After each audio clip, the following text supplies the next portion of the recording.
Back for our second half of our class. My name is Nicole. This is my stage partner Jessica. And the newest member of our team, Peter, who's wicked with the razor. Hello, hello. And our assistant director, Nick. Hey.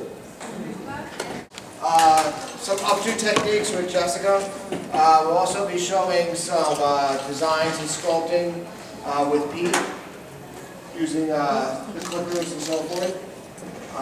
Definitely ask questions if you guys have any. And then makeup. I don't know exactly everything you do because that's totally strange to me. It's foreign to me, so maybe you can explain some of the things that you will be teaching as far as... Yeah, we're going to start with traditional makeup and do some contouring and highlighting with the cream foundation. Then we'll move on. We're going to do our whole face, then we'll move on to some airbrush foundation and contour and highlight patio. And then I'll have her walk around. You know, you did some airbrushing over here, which I thought was pretty cool. Come on up, Jay. Yeah. You can stand over here. And then you want to explain how you kind of did that? Yeah, we had, I brought my piece up. It was actually a headband, an elastic headband. We just stretched across the face and airbrushed through. Different colors. Pretty cool, and then it leaves a little design pattern on the face. And then also with the colors that we used, we're using our SP color conditioners. So basically they are a direct vegetable pigment in a conditioning treatment. So it will repair the hair as it's doing the color. So no ammonia, no peroxide. We put it on pre-lightened hair. You can put it on natural hair also if you want to create just a hue of the color. Or want it a little bit more dramatic, you'll do pre-lightened. And on Jason, we actually did the green-brown. So a little bit more of an ash brown on him where we did some pre-lightening. And then on Chi, we did pre-lightening on her whole head. And on the back, turn to the side, we actually used our indigo and purple combination, mixed them together. And on top, we kind of created a fire effect where we used our red, orange, and yellow. And we brushed that kind of through to create a little bit of fire of the phoenix through here. So just kind of giving it a little hints of different colors. And when we start the bleach, the lifter, you know what, can I borrow your handroom? Yes. Sure. One of the things that we were promoting is our barrier cream. Before we do all colors, we know that we always want to protect. We want to protect the scalp from staining, but also, especially when you're doing on-scalp bleach, you can put a size of 1/4 of the barrier cream into the bleach. So it will desensitize the scalp. So no burning, no itching, no sores, nothing like that. That all goes away. If you're doing color, you put the size of a dime inside your color. You know, sometimes we have clients that they always pick up the comb and they start scratching their head because it's burning them. This will eliminate that as well. So after waxing, you can use that for all the swelling, the redness, and the stinging.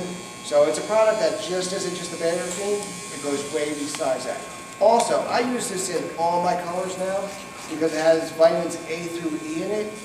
Okay, so it has all the vitamins and protein. So as I'm actually doing my chemicals, it's making my colors in the hair healthier, shinier, and lasting longer. This is one of our products called Barrier Cream by Chisai.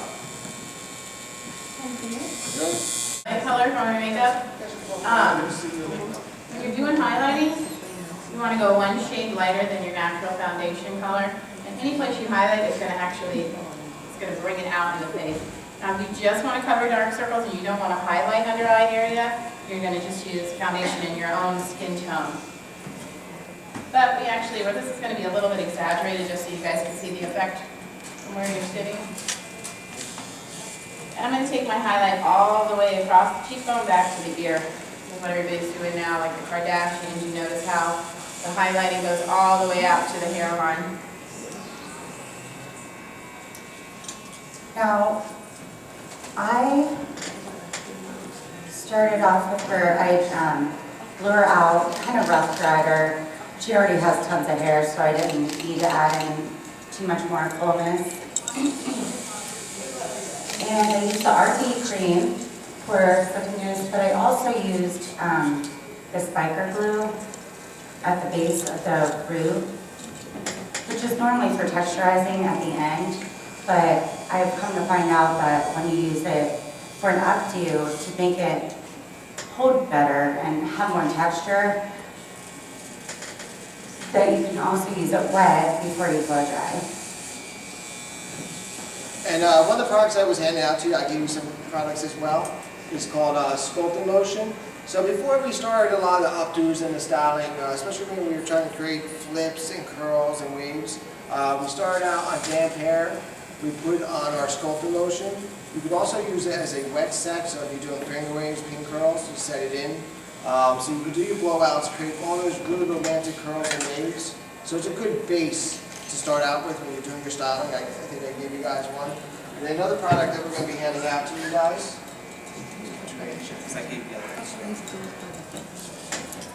is our Olive Instant Treatment. It's a leave-in treatment for the hair. Yep.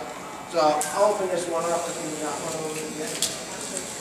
So think of it as whenever we start the haircut, we bring it back to our booth. You take maybe the size of a dime, shorter hair, and longer hair, maybe the size of a quarter. Work it in.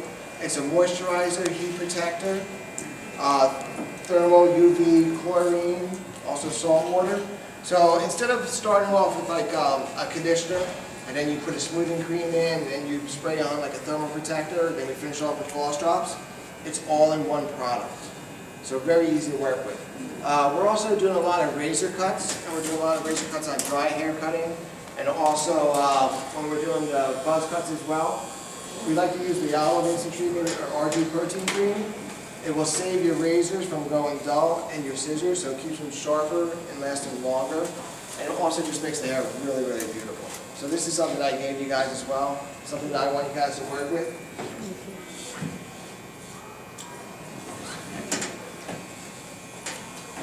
And as usual, I'm just kind of winging this updo. Just whatever comes to my mind at the time. I always like to section it off and start with just section by section and make them all work together. That way you can change it up as you go, and it gives you room to be creative and add on to the updo as you go. All right. Instead of throwing it all at one. All right. Well, before I started this, I pre-cut his hair first just to save a little time. So what I did was something real simple, just kind of a rough draft, just kind of like a swerve, sort of kind of tribal part. So what I'm going to do now is kind of just detail it off with the straight blade. So what we're going to do is clean all these curves and all these imperfections with the straight blade. First, I want to use the RD cream to kind of lube the razor, just kind of make it glide, so, and then cause less irritation. So I'm just going to finish it off with the straight blade. So while you guys are doing that, one of the other products I'm going to hand you ladies, it's called Plant Placenta. This is a deep treatment that goes under the dryer. So first you always start off with using a clarifying shampoo, taking out all that buildup on the scalp, towel dry the hair, and then you apply the Plant Placenta onto the hair, put them under a dryer for 15-20 minutes, rinse off, recondition the hair. It brings the hair back to being very beautiful, very healthy. A lot of the people, our models that we did the past 3 days, we're using 40 volume and also the bleach. So you know sometimes that's very harsh on the hair. So everybody we end up doing a treatment on afterwards, bringing back the hair to being healthy, shiny, and very beautiful. And also making our colors last longer, doing what it's supposed to do. And we'll get this blade.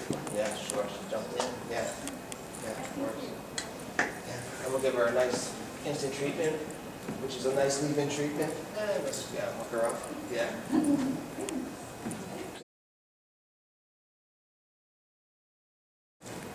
So, yeah, everybody else was jumping and going crazy, so this is nice that we can actually hand it out to you.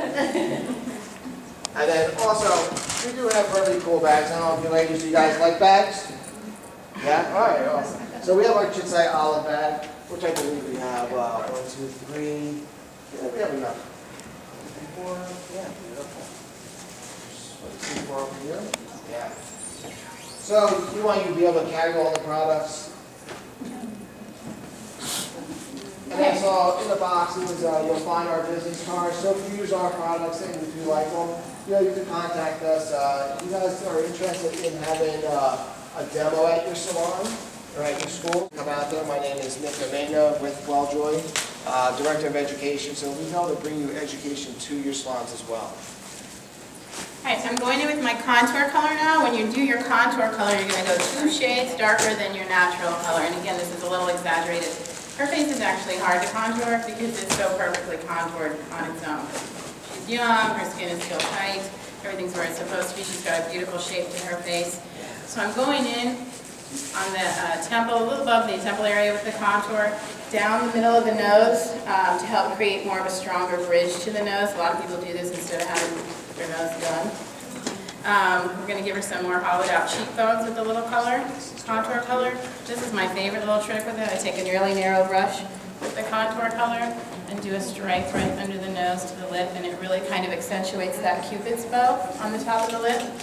And then, turn it towards me a little bit, underneath this lip on the bottom, it kind of creates a shadow and makes your lip look poutier if you need it, which she doesn't, but we'll do it.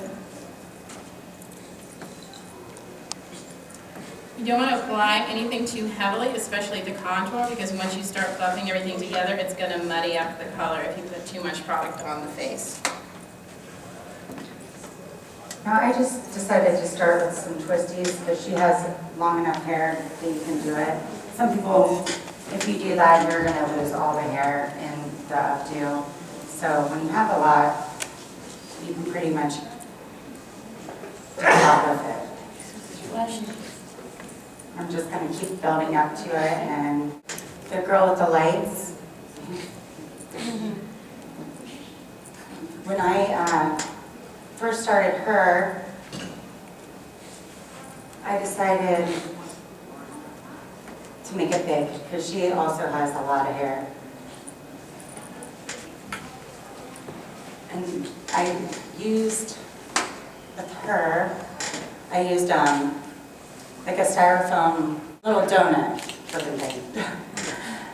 And built the hair up around that. And then layered her. I actually also used extensions in there to add a little more hair. But because she has so much length, I could put her hair over top of it. So it's still her hair that you see, but you also see the accents of the added hair. And then lots of braids and twists and... I'm going to go ahead and start buffing all of this work together. Now because she's so young, has such beautiful skin, I'm using a stipple brush. It's a dual layer stipple brush. And you're just going to start, I like to start with the lighter color and just kind of buff. For a more mature or dry or flaky skin, you want to actually use like a beauty blender and pounce. And if you like to shear out the makeup, because this is a pretty heavy foundation, it's a wax-based foundation, just dampen the beauty blender or your brush a little bit and it will shear that color out.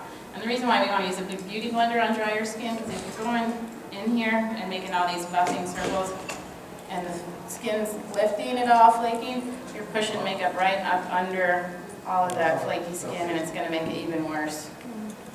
So, just pounce and stipple with the beauty blender. And I like to start with the lightest areas first, because once you get the brush dirty with the dark areas, again, it's going to muddy your color a little too much. So I'm going to go in with my brush and blend out all the highlighted areas first.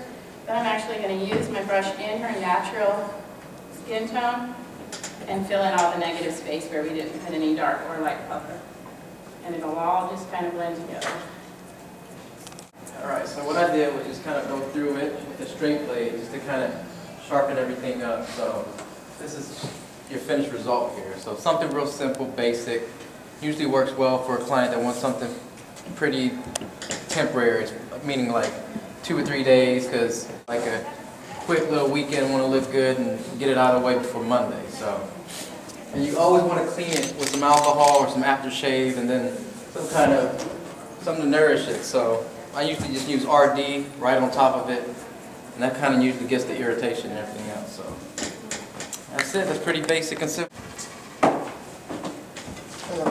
We'll jump back. A liner first or I used some to- kind of electrical tool? I use the edger first. Edger, Yeah, okay. just to kind of give it like a, carve it out first, like a rough draft. This isn't sharp enough to give it like the real crisp line, so Okay. this is just something to kind of sketch through it, you know. It's a little easier than a razor, so. Anything you do, even when you start off with this, even if it's not perfect, you can always fix it, you know. So that's why the razor, with it being so sharp, you can hit the edges and give it more of a crispier line. Okay. Have you tried it before? Just recently, but even just a straight line, like nothing as intricate, but I was wondering how, like, you get it to be so crisp, so now it's kind of You're a like, cosmetologist, right? yeah, Here in California? uh-huh, Okay, so they said that you guys weren't allowed using straight razors? right. Okay. We One- do to cut hair, but we don't to do skin, you know what I mean? Or like, Okay. Well, I think earlier in the first class that we had, one of the ladies mentioned, one of the attendees mentioned the same thing. So yeah, the thing is with that was, I mean, it's kind of, you know, your comfort level, you know what I mean? Yeah. I would use it if you're comfortable using it. But Right. one thing you could do is, when you buy like a edger from a store, the manufacturers, when they sell these edgers, they don't, the blades are never close enough to really cut anymore, you know? So when you're using it, you don't get like a real crisp, even line like a razor. right, So now that that's big, this stuff is getting bigger in the barber society, and even cosmetologists are doing a lot more now. So with this now, they offer an aftermarket blade. So it's the same blade, well, I mean, it's compatible with your edgers. So with that blade being aftermarket, the blades are actually a little closer, they cut a little bit crispier. I mean, it's actually pretty comparable to a razor, so, you know. okay, I mean, only use a razor if you're comfortable doing it, you know, Right. so. And then with a razor, I always want to keep it lubed, of course. Like I said, I use the RD cream. okay, You know, always keep it to where the razor is slick. You okay, know, and then holding your skin taut and then the blade at a 45-degree angle. I mean, a razor is pretty dangerous for somebody that doesn't know what they're doing with it, you know. But Right. if you hold the skin taut and the razor at a 45, it's almost impossible to cut. You know? okay, And then I use a disposable blade. So always use a disposable blade. I mean, that way, you know, it's sanitary and right, it's always clean and sharp, you know. So. okay. Okay, Thanks. No we've problem. got her all blended out. Now, if you really want to go back in with some contour color and do some stronger, you know, if you really want to make the nose a little bit more contoured, you can always go back and touch up once you buff it out until you get it to where you want it. I also wanted to talk about a couple of the other colors that we did. I did some designs in our hair extensions with the color. I don't know what made me try it, but the other night I was like, I think I'm gonna braid the hair and see what kind of design I get. It's kind of like a cheetah print design. And yes. Is that just color? Or is that This is just all over color with our SPs. But this is what I got when I braided it. This is a smaller braid, but some of the bigger braids, it left like bigger, more splotchy, like animal print. So it's pretty cool.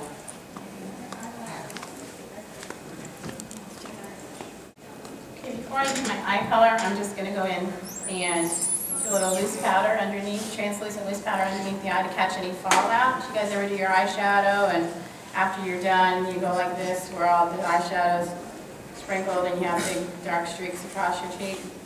If you lay your powder down first and you take your brush at the end, you'll reduce that a lot. Plus, it gives your highlighting a little more pop too under the eyes. I always do that at the shows, and Nick and everybody's like, "That's so cool." I'm like, "It's not going to stay like that. We don't." But with our SPs, if you weren't in the first class, they are a color conditioner. So they treat the hair as well as give you a nice, cool fashion color. But you can also deepen your browns or add shine or ash colors out with them or brighten them up. You have You can also add them to your, like a light conditioner and sell it for retail to keep their color freshened up in between color visits. Because we all know red fades pretty quickly. And that was the color stuff that he showed us earlier, Correct. right? And that's what we used on her ends here. We pre-lifted to about a level 8 and then applied it for a brighter result. But if you didn't pre-lift it, obviously it wouldn't be this bright, but it would really shine it up and add really nice color. They're still very heavy pigmented. And it's just a direct dye, right? Or It's a conditioning treatment, so you just rinse it. You don't have to shampoo it. okay. And it lasts about 15 washes or so. Of course, depending on your water, the shampoo you're using, if you're in the sun, how often you wash your hair.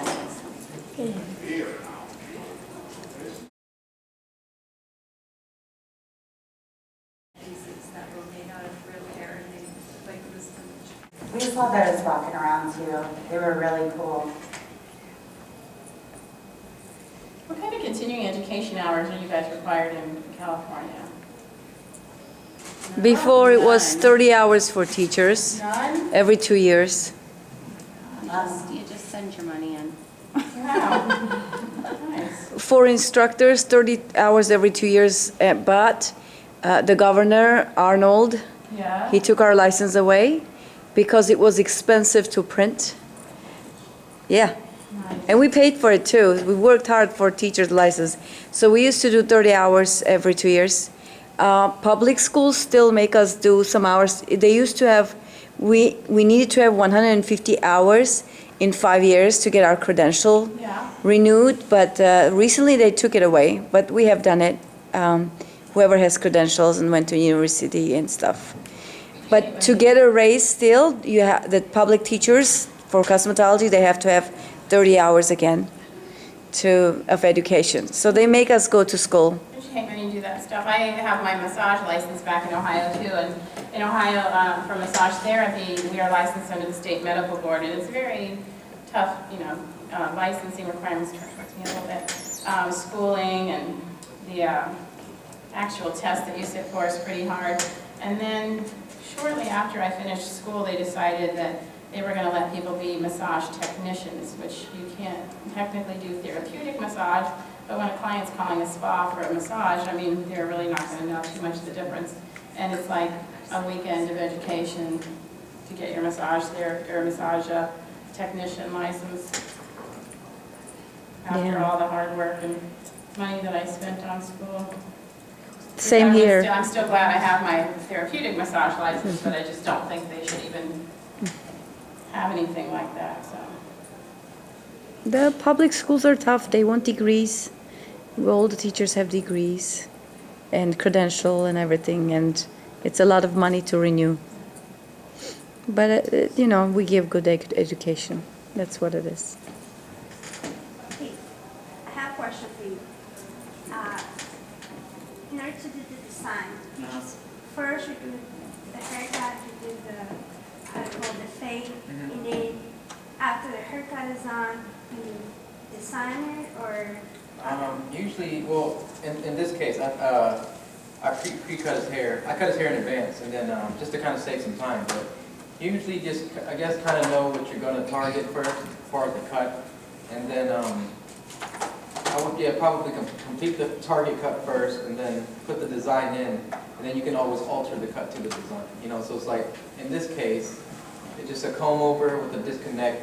This side is faded straight, so with the disconnect, it'll create a little bit of, well, his hair's a little shorter, but depending on what kind of product, you can get that kind of curved, disconnected look, which is in now. So in his case, his hair is a little shorter, so it's a disconnect. But like with the design, some people would what you could do with this right here, just kind of fade it up higher, and just kind of follow the contour of that curve. So it'll actually highlight that a little bit. So it kind of depends, you know.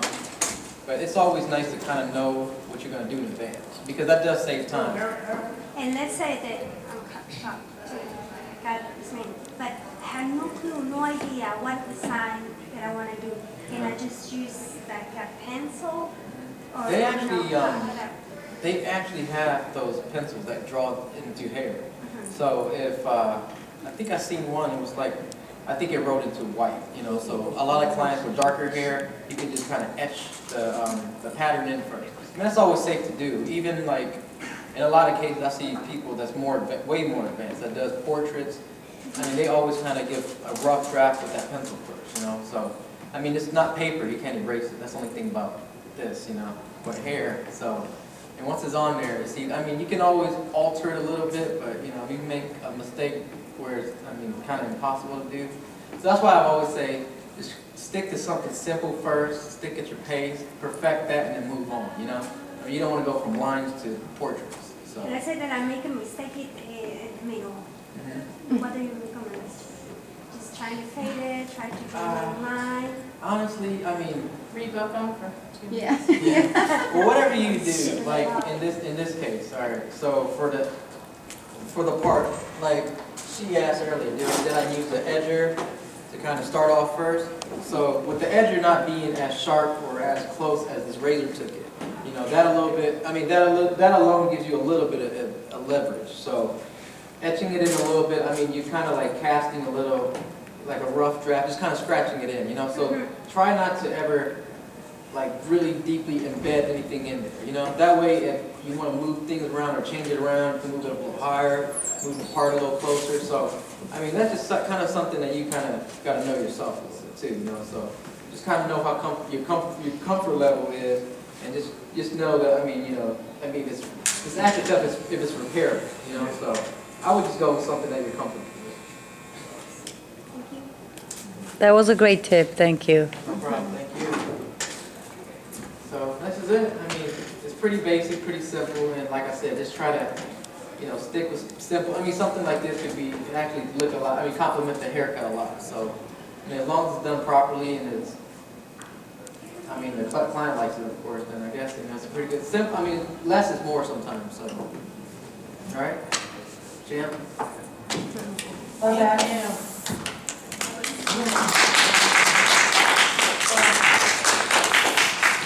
as you probably know, the updos always look worse before they look better. The finishing, polishing is definitely what makes it all come together at the last minute. I thought it looked good. That's the first rubber band you put in there. It was better than Yeah, back there. me too. Beautiful. So I'm just doing all the finishing touches, but there's a lot of detail in here, and I try to do the detail first and then polish at the end. That way, if you mess up on a detail, you have time to fix it. Do you guys do a lot of updos here? Do you? Yes. I have a question. Let's say that I have a client who walks in, she has short hair or not too much hair, and she really wants twists. What do you recommend to do in that case? Well, depending on how short it is, a lot of people think you can't do updos on short hair, but you really, if it's not too short, even if it has length on the top, you can still do some sort of design or pull the sides back and still do like a flip in the bottom to just make it look classy. Or even a really nice blowout is good too, with some curls. But yours is pretty short, and if you want to come up and show everyone. And with her, I just tied little knots. And her length is only about here, but she's really layered. So I thought a lot of texture with a lot of different pieces flipping everywhere. But it's still elegant, but fun and funky, but not too funky. She could wear it to a party. Dress. We're gonna have to take her out tonight now. What do you lock the pins to, though? Like the bobby pin, how do you know where to like shoot it in the lock? I like, well, wherever it crisscrosses or at the base of wherever I leave off, like with my curls here, I just put one here because I know I'm gonna put another one in, and I don't wanna get a ton of bobby pins in. But if I were to leave this out and just leave that there, I would crisscross another one there to stabilize it. So you put one up, normally one up so that it doesn't slip out, and then a crisscross one. And you can even make the crisscross one go down. Look at the difference in how defined they are. I hate when I see makeup artists who do a bride or something for photo work and they don't finish the brows. The nice thing about what I do compared to what Pete does, if I mess up, I can wash it off and start all over again. No big deal. But it really finishes out the look a lot more when you pay attention to the little details. Line. But you always kind of want to pick the lid up, even as young and as tight as her skin is close. If I don't take my thumb and pick this up while I'm lining, she's going to have a big white line right here at the lash line, and it will show up in picture. Pull that tight and get right into the lash line. And then I always go over all of my liner with matching shadow to set it. Do you like powder liner or liquid? I love a gel liner for really sharp, like when I'm doing like pin-up work and cat eyes and stuff like that. Mostly for bridal, I do a traditional pencil with a powder over top. I'm also using the working spray as I work because it's not a real firm hold. Obviously, you can see I can still get my fingers through it, but it does keep the hair where I need it to be for the time being. And then I finish with the finishing spray. We have the olive and the bergamot, which the bergamot smells terrific. But they have more of a, you better be done kind of hold. Although they're still not real tacky, so if you did brush through it, you could get it out, but I like the working spray because it has shine also. So you can see it's not really dulling out my hair, but you know, the firmer hold hairsprays sometimes give it that real matte look and to kind of take away from the shine.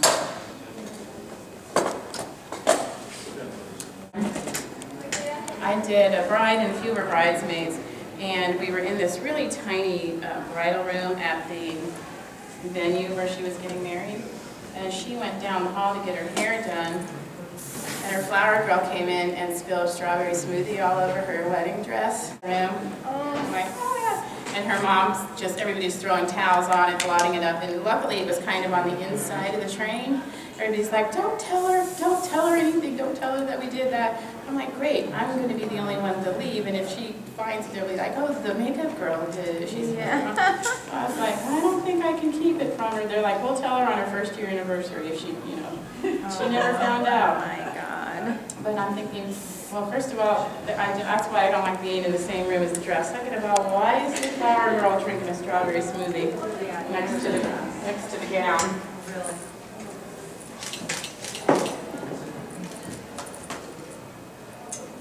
I have done so many weddings, I come prepared now. Sewing kit, water bottle, towels. Yeah. Because you know, tied stick, you never know. Oh, that's pretty cool. Oh, my goodness, that's so cool. Yeah, that's So you have a lot of detail with the smaller twists, but then get a little more fullness with the ends being all of it being knotted. Then you can get some volume and texture.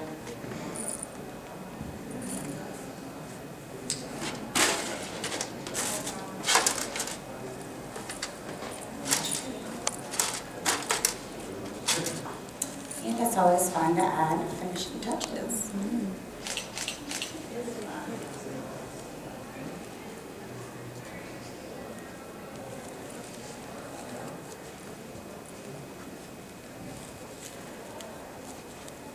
The most important thing, though, is to make sure that little clips don't show. Oh, I hate that, drives me bananas. The bobby pins all show. So normally I'll go from the inside out. And you know, Hey, Jessica, on occasion with that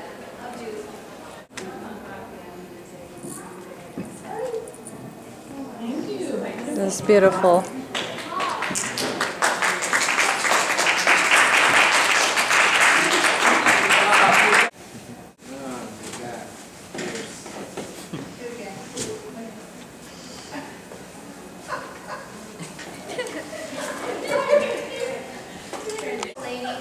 right, I'm not gonna do a whole lot more to her because she's Jessica's next up to model, so we will let her go.